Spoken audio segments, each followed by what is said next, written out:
High বন্ধুরা, আমি রুম্পা। আজ আবার রান্না করে তোমাদের চিকেন করে দেখাবো। তো প্রথমে আলুগুলো ভেজে নিচ্ছি লাল লাল করে। তাও ওর মধ্যে একটু হলুদ গুঁড়ো, একটু লবণ গুঁড়ো দিয়ে দিচ্ছি। একটু লাল লাল করে ভাজবো, সুন্দর করে এটা ভেজে নেবো। আলুগুলো ভাজা হয়েছে কিনা দেখে নিলাম। আর আলুগুলো ভাজা হয়েছে তুলে নিয়েছি। এবার ওই কড়াইয়ের মধ্যে ফোড়নে দিয়েছি তেজপাতা, গোটা গরম মশলা, গোটা জিরে আর কুচি রাখা পেঁয়াজ আর কুচি রাখা লঙ্কা।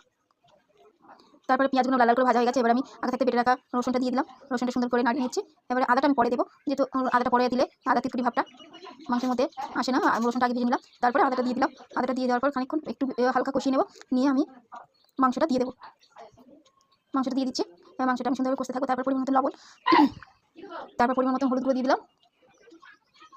এবার পরিমাণ মতো একটু লঙ্কা গুঁড়ো দিয়ে দিচ্ছি, অল্প করে লঙ্কা গুঁড়ো দেবো, যেহেতু আমার কাঁচা লঙ্কা দেওয়া আছে। এবার জিরে গুঁড়ো দিয়ে দিলাম, দিয়ে এবার একটু ধনিয়া গুঁড়ো দিয়ে দিলাম। দিয়ে এবার আমি সুন্দরভাবে এটা কষতে থাকবো। আর মাঝখানে আমি ঢাকা দিয়ে আমি এটা কষছিলাম, যাতে মাংসটা সুন্দরভাবে কষা হয়ে যায়। হালকা তেল ছেড়ে গেছে, বেশি আমি তেল দিইনি মাংসের মধ্যে, তাও তেল ছেড়েছে, কারণ স্কিন আছে মাংসের মধ্যে। তো মাংসটা স্কিন বলে খুব সুন্দরভাবে তেলটা ছেড়েছে। তাই এবার মাংসের মধ্যে জল দিয়ে দিচ্ছি, ভেজে রাখা আলুটাও দিয়ে দিয়েছি। দিয়ে এবার একটু ঢাকা দিয়ে দেবো, যাতে মাংসটা খুব সুন্দরভাবে সিদ্ধ হয়ে যায়। এবার ঢাকা খুলে গরম মশলা ছড়িয়ে দেবো। মাংসটা আমার মোটামুটি রেডি হয়ে গেছে, মাংসটা সিদ্ধ হয়ে গেছে। গরম মশলা দিয়ে দিলাম। তোমাদের যদি ভালো লাগে এরকম করে রান্না করে খেয়ে দেখো। অনেক রকম করে মাংস আগে থাকতে সব কিছু দিয়ে মাখিয়ে রাখে, তো আমি এরকমভাবে করি। তো মাঝে মধ্যে মাখিয়ে রেখেও করা হয়। তো এরকম করলেও ভালো লাগে। তো ভালো লাগলে লাইক কমেন্ট শেয়ার করে দাও। টাটা বন্ধুরা।